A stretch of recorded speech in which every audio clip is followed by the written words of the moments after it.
हाय मित्रों, मैं नीरज पांडे। आप देख रहे हैं YouTube channel Neeraj with math GS. आज मैं चर्चा करूंगा प्रधानमंत्री और मंत्री परिषद और मंत्रिमंडल क्या होता है। देखिए, जैसा कि आपको मैं बहुत सारे वीडियो दे चुका हूं और आपका प्यार दुलार बहुत ज्यादा मिल रहा है, इसलिए उस प्यार के लिए मैं आप सभी का तहे दिल से धन्यवाद ज्ञापित करता हूं। और उन विशेष मित्रों को भी मैं बहुत बहुत उनका आभार प्रकट करता हूं, जैसे हमारे विशेष सहयोगी रहे हैं अनित शुक्ला जी, सत्यम शुक्ला, श्वेता शुक्ला, आनंद मिश्रा और तमाम मेरे मित्र हैं, जिनको मैं, चूंकि ये जो भी मैं कर पा रहा हूं उनके लिए ये कहीं ना कहीं मेरे से ज्यादा कह सकते हैं साधुवाद के पात्र हैं। मैं तो ऑन कैमरा आपको पढ़ा देता हूं, लेकिन और जो जैसे किया जाता है, कैसे वीडियो क्या करना है, कैसे बनाना है, कैसे अपलोड करना है, ये सारी जिम्मेदारी इन सब लोगों की है। इसलिए मैं उनको तहे दिल से धन्यवाद ज्ञापित करता हूं कि उन्हीं की वजह से आप तक ये वीडियो जाती है और आप सभी का प्यार दुलार सदैव मिलता जा रहा है। एक बात और मित्रों, आज मैं अपना एनालिटिक देख रहा था, तो उसमें क्या था कि मुझे ऐसा दिखा कि भारत के अलावा अन्य देश के भी लोग मेरे वीडियो को पसंद करते हैं और देखते हैं। जैसे पाकिस्तान के कुछ लोग थे, जैसे 1.2% लोग पाकिस्तान के थे,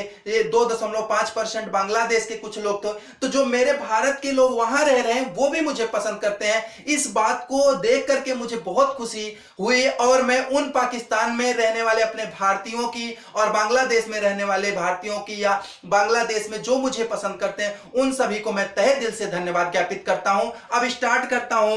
मंत्री परिषद क्या होता है और प्रधानमंत्री क्या होता है, कैबिनेट मंत्री क्या होता है, मंत्रिमंडल क्या होता है, उपमंत्री क्या होता है, इन सब के बारे में आज चर्चा करूंगा मित्रों।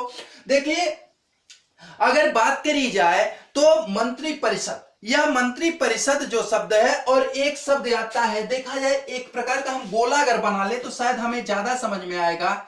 इस प्रकार से अगर हम गोले में देखें, इस प्रकार से अगर हम गोला बना ले मित्रों, तो यहां गोला हम बना करके देखेंगे कि इसको हम 3 भागों में बांट देते हैं। इसको क्या कर देते हैं, 3 भागों में हम ऐसे बांट देते हैं। तो 3 भागों पर बांटने के बाद हमें मिलता क्या है कि यह संपूर्ण गोला क्या है, जैसे पृथ्वी जैसा गोला जो दिख रहा है मित्रों, यह क्या है, मंत्री परिषद है। यह पूरा क्या है, मंत्री परिषद है। और मंत्री परिषद और इसके अंतर्गत क्या आएंगे, 3 प्रकार के मंत्री आते हैं। पहला होता है कैबिनेट मंत्री। क्या पहला क्या आता है, कैबिनेट मिनिस्टर, कैबिनेट मिनिस्टर आएंगे। दूसरे क्या होते हैं, स्टेट मिनिस्टर आते हैं, आपके आएंगे स्टेट मिनिस्टर। और तीसरे आते हैं आपके उप मंत्री कह सकते हैं, या सब स्टेट मिनिस्टर कहें, उप मंत्री कह सकते हैं, वाइस मिनिस्टर कह सकते हैं इनको। तो ये उप मंत्री, ये 3 प्रकार के होते हैं। इनको हम लिख देते हैं उप मंत्री, इनको लिख देते हैं राज्य मंत्री, और इनको लिख देते हैं हम कैबिनेट मंत्री, कैबिनेट मंत्री।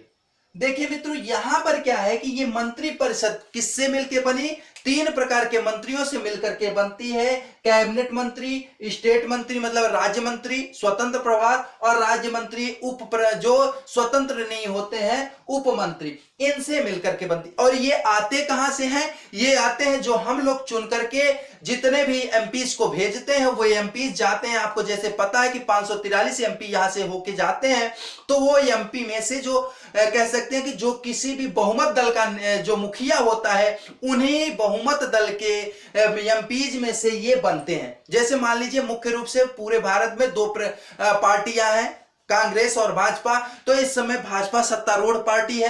तो मान लीजिए भाजपा के पास जितने भी मंत्री होंगे, वही क्या, जितने भी सदस्य होंगे भाजपा के पास, जितने एमपी होंगे, उन्हीं में से क्या होंगे, कैबिनेट मंत्री होंगे, उन्हीं में से राज्य मंत्री होंगे, उन्हीं में से उप मंत्री होंगे। लेकिन मित्रों देखा जाए, यहाँ कैबिनेट जो मंत्री आया, कैबिनेट मंडल आया, कैबिनेट कह सकते हैं, तो वह कैबिनेट जो है, मंत्रिमंडल शब्द यहां देखिए, मंत्रिमंडल शब्द यह पहले नहीं था। यह क्या हुआ, 44वां संविधान संशोधन, 44वां कॉन्स्टिट्यूशनल अमेंडमेंट 1978 के द्वारा इस शब्द को जोड़ा गया, जबकि मूल संविधान में मंत्री परिषद शब्द ही था। बाद में इसको 44वां संविधान संशोधन के द्वारा क्या लाया गया, मंत्रिमंडल। अब मंत्रिमंडल, तो मंत्रिमंडल क्या होता है कि यह कैबिनेट मंत्री हो गए मंत्रिमंडल में, ये मुख्यमंत्री हो जाते हैं। मुख्यमंत्री ऐसा नहीं समझिएगा चीफ मिनिस्टर मैं कह रहा हूं, ये जो मेन मंत्री होते हैं वो क्या हो गए कैबिनेट मंत्री। जो उससे थोड़ा नीचे है वो क्या हो राज्य मंत्री, और जो उससे भी नीचे आ जाते हैं वो क्या होते हैं उपमंत्री। जैसा कि आप सभी को पता है कि यह क्या होता है कि इसके अंतर्गत मंत्री आते हैं। अब इन मंत्रियों में इसमें एक और विशेष बात होती है कि पहले क्या होता था 2003 के पहले यहां इसकी संख्या 2003 के पहले इसकी संख्या जो मंत्री परिषद की संख्या है यह पूरे सदस्य संख्या की 40%, 50%, 20%, 30% कुछ भी हो सकती थी। लेकिन 2003 में एक नियम लाया गया अटल जी की सरकार में कि भैया इनकी संख्या क्या करी जाएगी, संपूर्ण सदस्य की 15% से अधिक नहीं हो सकते। जैसा कि आपके यहां 543 सदस्य हैं तो 543 का सीधे मोटा मोटा अगर निकालें तो क्या करेंगे 15%, तो 15 पचे 75 और बचे जो 45, तो 45 का भी निकाल सकते हैं आप। 45 का निकालें तो कितना बनेंगे, उसका भी 15% निकाल लीजिए, उसका भी क्या करिए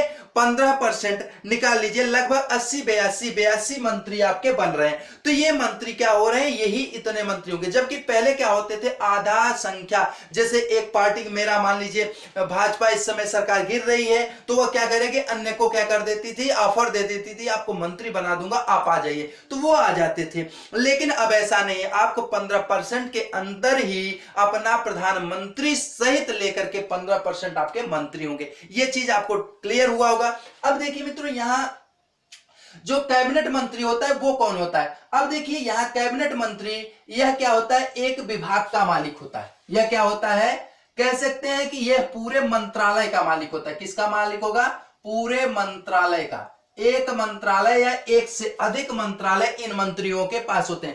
कैबिनेट मंत्री जो होता है उसके पास एक या एक से अधिक मंत्रालय होते हैं। जैसे इस समय देखिए आपके रक्षा मंत्री कौन है, रक्षा मंत्री राजनाथ सिंह है, आपके विदेश मंत्री एस जयशंकर है। तो देखिए उनके पास क्या है, एक पूरा मंत्रालय है। पूरा विदेश मंत्रालय कौन देख रहे हैं, पूरा एस जयशंकर देखेंगे। रक्षा मंत्रालय पूरा कौन देखेंगे, आपके राजनाथ सिंह जी देखेंगे। वित्त मंत्रालय कौन देखेगा, निर्मला सीतारमण जी देखेंगी। गृह मंत्रालय कौन देखेगा, पूरा अमित शाह जी देखेंगे। तो ये क्या होते हैं, जो एक मंत्रालय देखते हैं मित्रों वह क्या होते हैं, कैबिनेट मंत्री होते हैं। और फिर देखते हैं स्टेट मंत्री या राज्य मंत्री स्वतंत्र प्रभार जो होते हैं वह क्या होते हैं, यह क्या करते हैं, एक विभाग देखते हैं। यह क्या देखेंगे, एक विभाग देखेंगे। जैसे इसके अंतर्गत अब कोई भी जो मंत्रालय है, मंत्रालय में बहुत सारे विभाग होते हैं, तो उन विभाग में से एक विभाग क्या देखेगा, ये राज्य मंत्री देखेगा। जैसे मान लीजिए कि वित्त मंत्री की बात चल रही है तो वित्त मंत्रालय के अंतर्गत जो राज्य मंत्री होता है वो राज्य मंत्री को सौंप दिया जाएगा एक विभाग की, आप ये वाला विभाग देख सकते हैं। तो इस विभाग को देखेंगे वह मंत्री क्या कहलाएंगे, राज्य मंत्री दिखा। जैसे अनुराग ठाकुर क्या है, ये राज्य मंत्री है। तो देखिए क्या है, ये राज्य मंत्री हुए। तो ये देखा जाए इनके पास संपूर्ण मंत्रालय, एक मंत्रालय होता है या एक से अधिक मंत्रालय भी हो सकते हैं।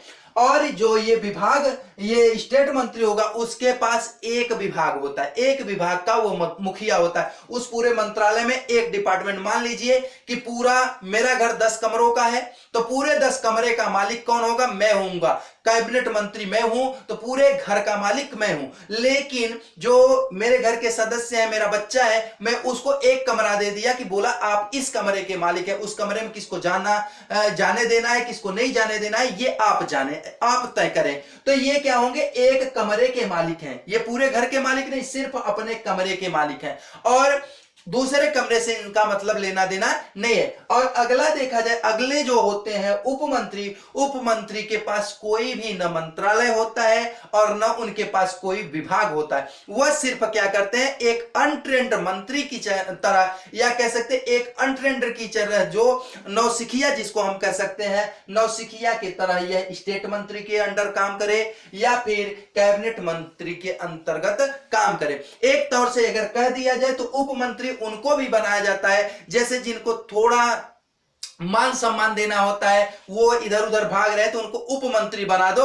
नाम रहेगा, ये नाम मात्र के मंत्री होते हैं। इनके पास कोई विशेष पावर नहीं होती, न इनके पास कोई विभाग है, न कोई मंत्रालय। जब कोई आपके पास कार्य ही नहीं है, आप किसी को कोई काम दे ही नहीं सकते, तो आपके पास कौन सा अधिकार है, कौन सी शक्ति? कोई शक्ति नहीं, सिर्फ आप नाम के लिए मुखिया है। तो ये होते हैं आपका मंत्रिपरिषद। मंत्रिपरिषद में तीन चीजें होती है, मंत्रिमंडल, कैबिनेट मंत्री हुए आपके, उसके बाद आपका क्या हुआ, राज्य मंत्री हुए, उसके बाद आपके क्या हुए, उप मंत्री। ये भी बताया गया कि आपके मंत्रियों की संख्या अधिकतम कितनी हो सकती है, पूरे सदस्य संख्या की 15%। पूरे सदस्य संख्या की कितनी हो सकती है, 15% हो सकती है। मित्रों एक चीज और बताएं, यही लागू 15% लागू पूरे स्टेट के लिए भी होती है। अगर स्टेट का मंत्रिपरिषद देखा जाए तो वहां भी ये 15% ही होंगे। लेकिन एक ऐसा राज्य है दिल्ली आपका, जहां पर इनकी संख्या 15% नहीं बल्कि कितनी होती है, 10% सीएम के साथ।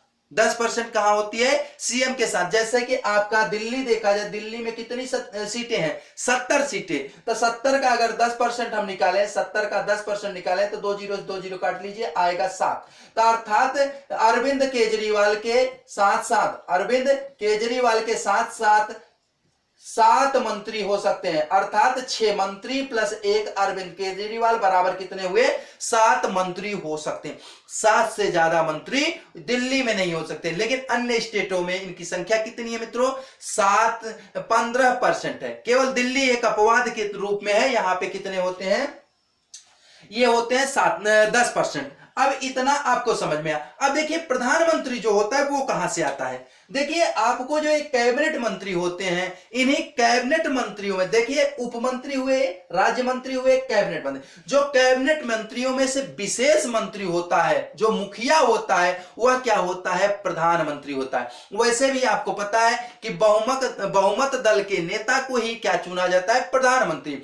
और यहां क्या है कि यह प्रधानमंत्री और अनुच्छेद, जैसा कि आप जानते हैं कि अनुच्छेद 75 के तहत इनका प्रधानमंत्री का, अनुच्छेद 75 के तहत क्या होता है, प्रधानमंत्री की नियुक्ति करता है कौन, राष्ट्रपति। और राष्ट्रपति इनकी नियुक्ति करेगा, और प्रधानमंत्री के नियुक्ति कर दिया तो प्रधानमंत्री के सलाह पर राष्ट्रपति क्या करता है, अन्य मंत्रियों की नियुक्ति करता है।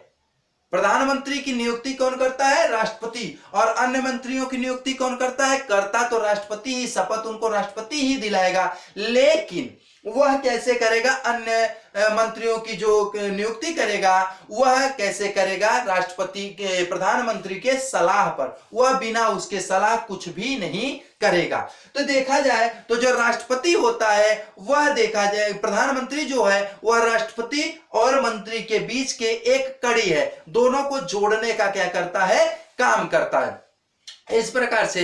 और मंत्रिपरिषद जो आपकी होती है, वह मंत्रिपरिषद क्या होती है, यह लोकसभा के प्रति सामूहिक रूप से उत्तरदायी होती है। यह प्रश्न आप देखिएगा, अक्सर यह प्रश्न पूछता है। मुझे याद है कि 2019 का आरपीएफ एसआई का एग्जाम जो हुआ था, उसमें यह प्रश्न आया था कि लोकसभा सामूहिक रूप से किसके प्रति उत्तरदायी होती है, लोक मंत्रिपरिषद सामूहिक रूप से किसके प्रति उत्तरदायी होती है।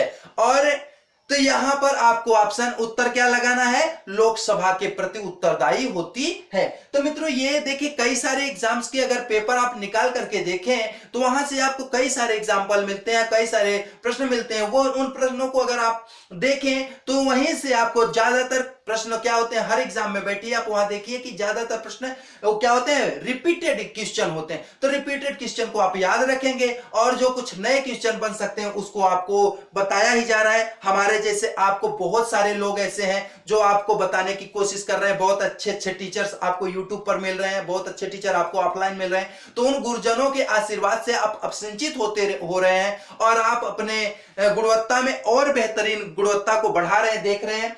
तो देखिए मित्रों यहां पर क्या है कि ये चीजें आपको स्पष्ट हुई।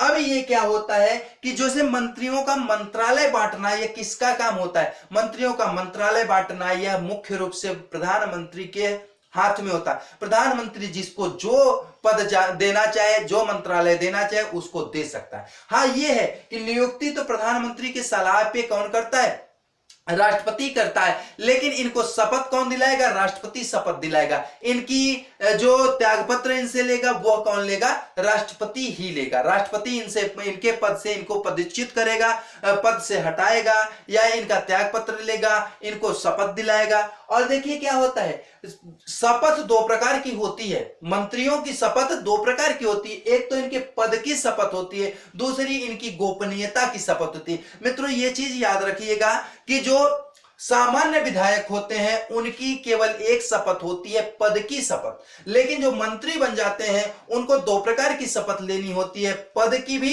गोपनीयता की भी। देखिए जो कोई केवल विधायक बना वह क्या है कि कोई उसके पास मंत्रालय वगैरह है नहीं, मंत्रालय में वो जा नहीं रहे, कोई विशेष चीजें उसके पास नहीं है, तो वह किसी को कुछ बता नहीं सकता। लेकिन जो मंत्री बन चुके हैं, जिसके पास संपूर्ण भारत का पूरा विदेश मंत्रालय है, तो वह हर एक कागजात को देखते हैं, हर एक डॉक्यूमेंट को देखे।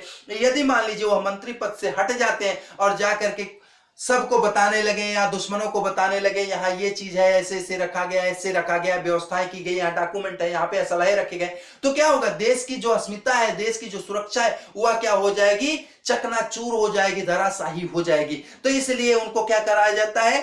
पद के साथ साथ गोपनीयता की भी शपथ दिलाई जाती है कि आप पद पे रहें या न रहें, आप सदैव यह शपथ खाएंगे, शपथ लेंगे कि आप पद की गरिमा को, मर्यादा को सुरक्षित रखेंगे, संरक्षित रखेंगे, देश की अस्मिता पर आंच नहीं आने देंगे। अगर पद पे नहीं है तो ऐसा नहीं कि आप जाकर के किसी को बता सकते हैं कि यह चीज है। राजनीति एक अलग चीज है, पार्टियां एक अलग चीज है, आप पक्ष में रहे, विपक्ष में रहे, लेकिन आपको देश सर्वोपरि मान के चलना है। इसलिए देश के साथ घात आप नहीं कर सकते, और देश के साथ घात करेंगे तो देशद्रोह का मुकदमा चलेगा आपके ऊपर। तो ये सारी बातें होती हैं। अब आपको ये भी पता चला प्रधानमंत्री कौन होता है। प्रधानमंत्री इन्हीं मंत्रियों के बीच होता है। अब देखिए थोड़ी सी बात चर्चा कर लेते हैं कि अब प्रधानमंत्री की बात अगर करी जाए, प्रधानमंत्री या मंत्री की बात करी जाए, तो इनकी योग्यता पर बात कर लेते हैं। इनकी योग्यता पे तो पहले हम पीएम की बात करते हैं। देखिए पीएम जो होता है मित्रों, वह लोकसभा से भी चुना जा सकता है, राज्यसभा से भी चुना जा सकता है, और वह न लोकसभा का सदस्य रहे न राज्यसभा का सदस्य रहे, फिर भी वह प्रधानमंत्री बन सकता है। जैसे एग्जाम्पल के तौर पे मुझे अगर प्रधानमंत्री बनाना चाहे तो मुझे भी प्रधानमंत्री बना सकते हैं, लेकिन क्या होता है कि मुझे 6 महीने के अंतर्गत मुझे अपना वहां पे क्या होगा, या तो लोकसभा या तो राज्यसभा, किसी न किसी एक सदन में मुझे सदस्यता लेनी पड़ेगी, अर्थात वहां का सदस्य मुझे बनना पड़ेगा। अर्थात आप समझ रहे हैं कि लोकसभा के भी सदस्य पीएम बन सकता है, राज्यसभा का भी सदस्य पीएम बन सकता है, और ये दोनों सदन का अगर सदस्य न रहे तो भी वह 6 महीने के लिए पीएम बन सकता है। 6 महीने के अंदर उसको क्या होगा, किसी एक सदन से सदस्यता लेनी होगी, मतलब वहां का उसको सदस्य बनना पड़ेगा। जैसे आप देख सकते हैं अभी आपके इसके पहले वाले जो प्रधानमंत्री थे डॉक्टर मनमोहन सिंह जी, वह क्या थे, राज्यसभा के सदस्य थे और वह भी पीएम थे। और इस समय जो वर्तमान समय में हमारे प्रधानमंत्री हैं वह कौन है, माननीय नरेंद्र मोदी जी। तो नरेंद्र मोदी लोकसभा से चुनाव जीते हैं, जैसे कि बनारस से वह चुनाव एमपी हैं, तो वह क्या है कि बनारस से एमपी है, वह लोकसभा के सदस्य हैं और वह प्रधानमंत्री बने। डॉक्टर मनमोहन सिंह जी कहां के थे, राज्यसभा के, वह भी क्या बने, प्रधानमंत्री बने। ऐसा हो सकता है, ऐसा भी हो सकता है जो कहीं का सदस्य न हो उसको क्या करना होगा, 6 महीने के अंदर क्या होगा, या तो राज्यसभा या तो लोकसभा का सदस्यता लेनी होगी, यह होता है। अब इनकी ये चीज हुई पहली बार। अगर ये पीएम जो ऐसा पीएम है जो लोकसभा से पीएम बन रहा है, उसको मिनिमम उसकी उम्र कितनी होनी चाहिए, 25 वर्ष। और यही जब पीएम राज्यसभा का सदस्य होकर के राष्ट्रपति प्रधानमंत्री बनेगा तो इसकी न्यूनतम उम्र कितनी होनी चाहिए, 30 वर्ष। अर्थात इस पीएम के अंदर क्या होने चाहिए, लोकसभा या राज्यसभा के सदस्य होने के इसके अंतर्गत क्या होनी चाहिए, योग्यताएं पाई जानी चाहिए। जो एमपी के लिए योग्यता है वही पीएम के लिए योग्यता है, जो एमपी के लिए योग्यता है वही पीएम के लिए योग्यता है। तो एमपी और पीएम, तो देखा जाए एमपी मेंबर ऑफ पार्लियामेंट और पीएम क्या हुआ, प्राइम मिनिस्टर। Prime minister. तो प्राइम मिनिस्टर बनने के लिए एमपी की योग्यता धारण करना होगा, और जो एमपी की योग्यता नहीं अपने अंतर्गत रखता वह पीएम नहीं बन सकता। अब देखिए इनका जो कार्यकाल होता है प्रधानमंत्री का कार्यकाल क्या होता है, एक अनिश्चितकालीन हो सकता है। प्रधानमंत्री के लिए यह नहीं कहा गया है कि प्रधानमंत्री अपने भारत में कितनी बार बन सकते हैं। जैसे कि आपको पता है कि जो अमेरिका है वहां के राष्ट्रपति का निश्चित समय है, लेकिन अपने यहाँ के राष्ट्रपति या प्रधानमंत्री का निश्चित समय नहीं है, कई बार भी बन सकते हैं। ये क्या है कि कई बार भी बन सकते हैं, बस ये है कि इनको लोकसभा का पूर्ण बहुमत, मतलब लोकसभा का इनको विश्वास हासिल होना चाहिए। लोकसभा का अगर ये विश्वास हासिल करते हैं तो यह क्या होंगे, अपने पद पे बने रह जाएंगे। तो इसलिए इनको अपने मतलब कुल मिला के इनको बहुमत से मतलब, अगर इनकी बहुमत है तो यह सरकार में बने रहेंगे, बहुमत नहीं है तो यह सरकार से हट जाएंगे। तो पीएम के लिए कोई निश्चित अवधि नहीं है कि यह कब तक पद पे रहेंगे। अगर इनका विश्वास बना है, वैसे भी अगर देखा जाए तो एक बार में 5 वर्ष के लिए होता है, 5 वर्ष के बाद पुनः सरकार बनेगी, पुनः ये बने रहेंगे, इसलिए इनका कार्यकाल निश्चित नहीं होता है।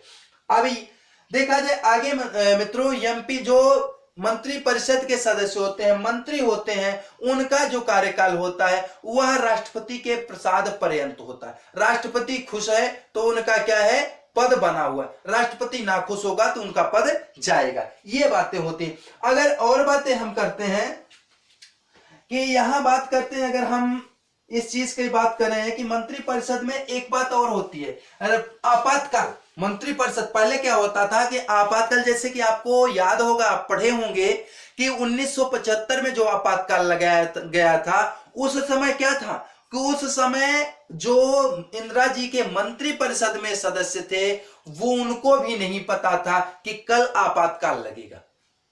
ऐसी बात थी, हमने सुना है कि उनके मंत्रियों तक को नहीं पता था कि कल आपातकाल लगेगा, और सुबह जब मॉर्निंग उठते हैं तो पता चलता भैया देश में तो आपातकाल लग चुका है।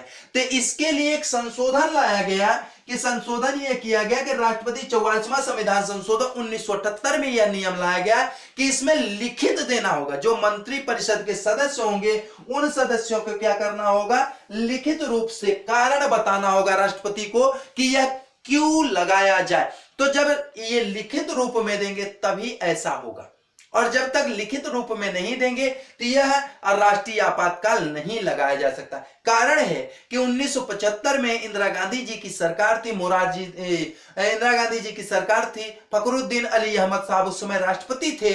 तो उन्होंने क्या किया कि जब ये जाती हैं और कहती हैं उनसे कि मान्यवर आप क्या करिए, देश में आपातकाल लगा दीजिए, वो कहते हैं मैडम आप कह रहे देश में आपातकाल लगा दीजिए, आपातकाल की कुछ स्थितियां निश्चित की गई हैं, 3 प्रकार की स्थितियां, ऐसी कुछ स्थिति मुझे दिख ही नहीं रही, न सशस्त्र विद्रोह है, न तो कोई बाह्य आक्रमण है, न किसी देश के साथ युद्ध चल रहा है, कैसे लगा दें। तो वो बोलते हैं एक उसमें लिखा हुआ है आंतरिक अशांति का आधार बना है तीसरा या नहीं, बोलते हाँ है।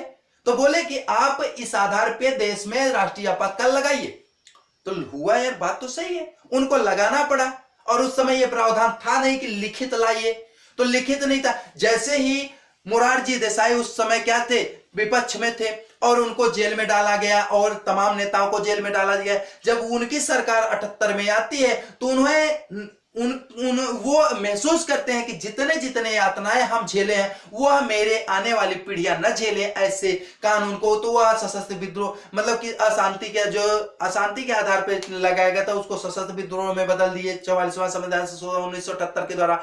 और यह भी किया गया कि जो मंत्रियों तक को नहीं पता था उन मंत्रियों को पता होना चाहिए, मंत्रियों को कारण लिखना चाहिए। देखिए क्या होता है कि एक व्यक्ति निर्णय लेगा वो गलत हो सकता है, लेकिन अगर 10 लोग 25 लोग निर्णय कोई लेंगे तो उसमें गलती होने की संभावना कम रहती है। कारण क्या है, अगर 25 लोग मत रखेंगे तो कहीं ना कहीं कोई ऐसा व्यक्ति जरूर होगा जो मत में अगर कुछ न कुछ खंडन करेगा कि यह सही है ये गलत है। तो हो सकता है कि लोगों को लगे कि भाई मैं गलत करने जाऊं, लेकिन अकेला व्यक्ति जो करेगा तो उसको तो भाई जो सनक सवार है वही करेगा, सही सोच रहा है तो सही है, गलत सोच रहा है तो गलत है। इसीलिए ये 44वां संविधान संशोधन 1978 द्वारा यह निर्धारित किया गया कि अगर वह मंत्रिपरिषद के जो सदस्य हैं वह लिखित रूप में देंगे तभी जाकर के राष्ट्रीय आपातकाल लगेगा। तो ये देखिए राष्ट्रीय जो मंत्रिपरिषद है इनके पास क्या हुआ, 44वां संविधान संशोधन से एक प्रकार का अधिकार इनको मिला। इसके पहले इनके पास अधिकार नहीं था। वो जो मुख्य रूप से जो मंत्री थे वही क्या करते थे, निर्णय लेते थे। अब इनको लिखित रूप से चाहे दबाव डाल करके ही लिखित लिखवाएं, लेकिन लिखवाना पड़ेगा। इससे जैसे कोई मंत्री ये कह देता मुझे पता नहीं है, लेकिन आज नहीं कह सकते। आज भाई आप सिग्नेचर किए हो तो मतलब आपको पता था, तभी तो आप सिग्नेचर किए हैं। तो इस प्रकार से इसकी पूरी कहानी है। अगर आपको अच्छा लगा हो तो लाइक करिएगा, शेयर करिएगा और कमेंट करिएगा। अभी तक सब्सक्राइब नहीं किए हैं तो सब्सक्राइब कर लीजिएगा। बेल आइकन जो घंटी है उस घंटी को दबा दीजिएगा, घंटी बजाइएगा, उसको बेल आइकन को प्रेस करिएगा। तो इससे क्या होगा, मेरी हर वीडियो आप तक जाती रहेगी। और देखिए जब आपको अच्छा लगता हो तो आप और प्रोत्साहित कीजिए, कमेंट में कुछ अच्छा लिखते रहिए जिससे मुझे भी अच्छा लगे। और अब मिलेंगे नेक्स्ट डे किसी नए वीडियो के साथ, नई ऊर्जा नई जुनून के साथ। तब तक के लिए सभी मित्रों को जय हिंद, जय भारत।